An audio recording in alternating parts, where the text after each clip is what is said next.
Welcome to So You Think You Can Date, a podcast for those ready to do dating differently. I'm Nicki Pappas, a queer, poly, millennial mom who is dating again for the first time in 15 years. What could go wrong? LOLs. While lots can go wrong, and has, a lot has also gone really well. The So You Think You Can Date podcast is about my adventures in dating. You don't have to hold the identities I hold to benefit from the life experiences I share here. Let's talk about communication, connection, and consent, regardless of what type of relationship you are in or looking for. With vulnerability, authenticity, and curiosity, I'm exploring unfamiliar terrain and would love for you to join me.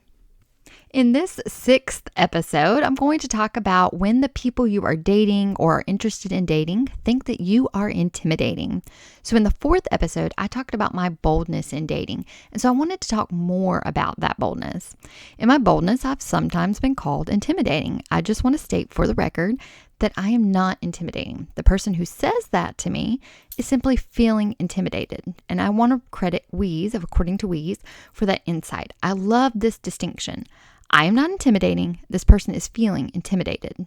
And how someone else is feeling is not my responsibility. I don't need to take on their emotions.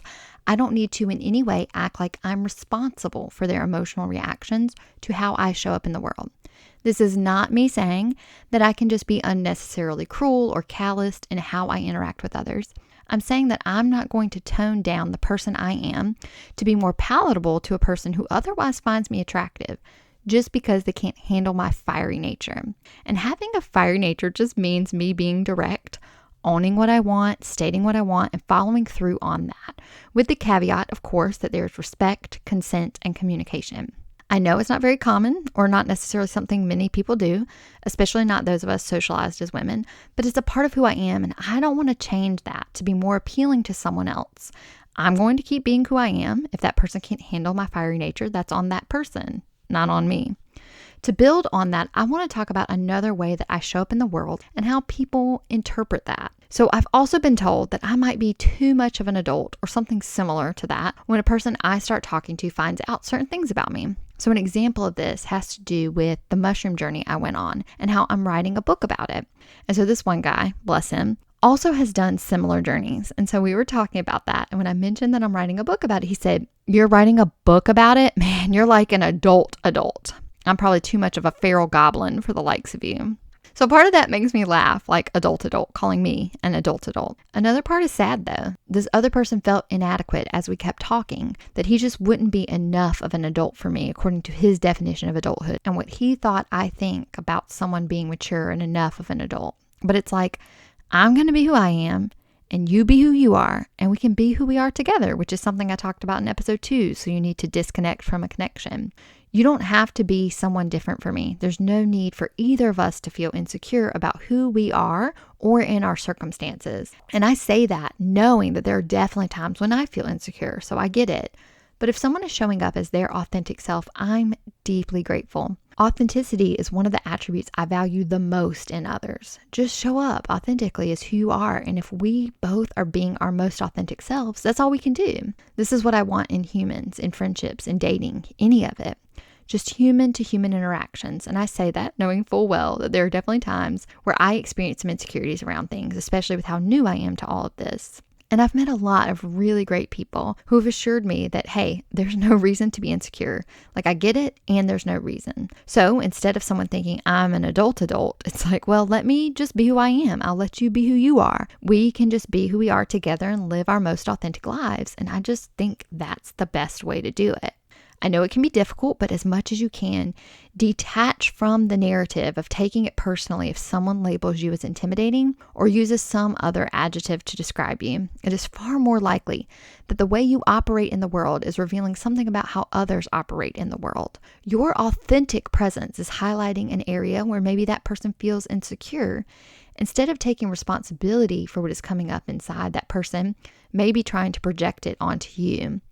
And I think that most people aren't even aware that this is what they are doing to someone. I know there are exceptions, but in most situations, I don't think someone is intentionally or maliciously reacting to you. However, they are reacting rather than responding. And by that, I mean that a reaction is more of an immediate action with little thought, whereas a response is more careful. A response comes from a more grounded, centered, and calm place. So if you realize that someone is reacting to you, this can give you even more data about how and why you shouldn't take this person's assessment personally. Honestly, though, I would rather someone just let me know up front that they feel intimidated by me, because that helps me weed out the people that I might not want in my life intimately. Just keep being who you are in this world. Again, with the caveat that I'm not endorsing people being calloused and unnecessarily cruel. If you keep being who you are, the right people will be drawn to you, will appreciate you, and will celebrate the person you are. They will not feel intimidated or insecure. I was talking to a coworker recently about my dating life, specifically the men who have pulled away from me, not pursued me, or even this one guy who stood me up. And she said that they likely feel intimidated by me. And she didn't even know I was getting ready to record this episode about potential dates feeling intimidated by me.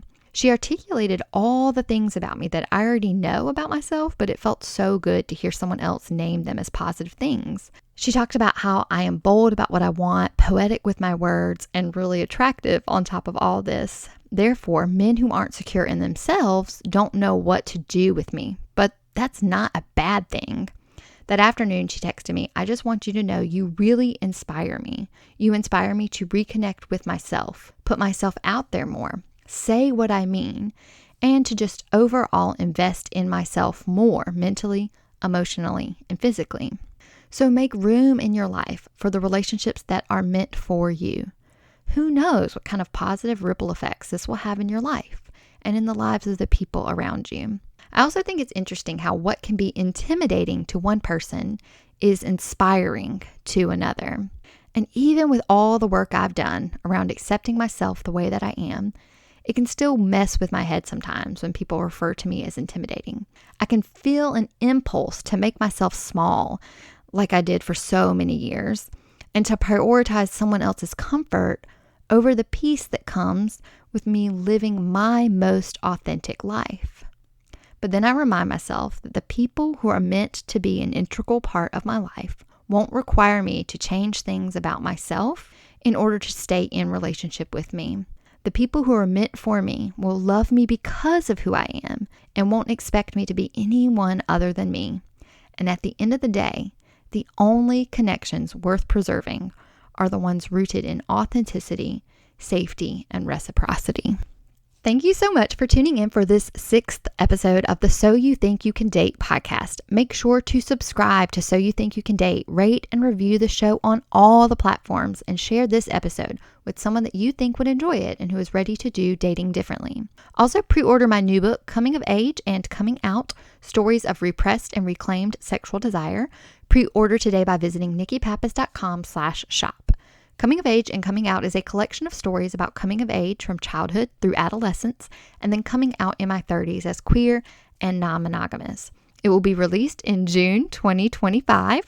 With your pre-order purchase, you will receive a free download of the Come Alive guide in your inbox. If you want to follow my writing, you can subscribe to my Substack that is called Coming Alive, where I write about pursuing all that makes us come alive, per the Howard Thurman quote, "Don't ask what the world needs, ask what makes you come alive and go do it." Because what the world needs is people who have come alive. You can follow me on Instagram at Broadening the Narrative, which is the account I started in 2019 to document my journey in broadening the narratives or stories that I was taught about myself and others.